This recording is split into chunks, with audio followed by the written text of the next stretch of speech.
নমস্কাৰ আজি এটা নতুন ভিডিঅ'ৰ সৈতে আপোনালোক সকলোকে পুনৰবাৰ স্বাগতম জনাইছোঁ।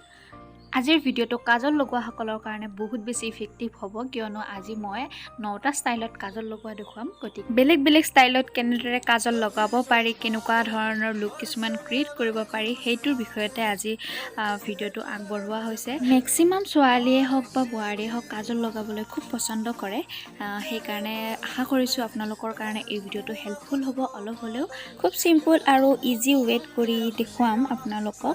যিসকলে ৰেগুলাৰ বেচিছত কাজল লগাই ভাল পায় তেওঁলোকৰ কাৰণে খুব ইজি হ'ব বা খুব হেল্পফুল হ'ব বুলি আশা কৰিছোঁ।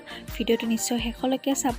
যিসকলে নতুনকৈ মোৰ চেনেললৈ আহিছে তেওঁলোকে যেন আগৰ ভিডিঅ'বোৰ এবাৰ চাই আৰু কেনেকুৱা লাগে নিশ্চয় কমেণ্টত জনাবলৈ নাপাহৰিব। তেনেহ'লে বেছি পলম নকৰি আহক ভিডিঅ'টোলৈ আগবাঢ়ো।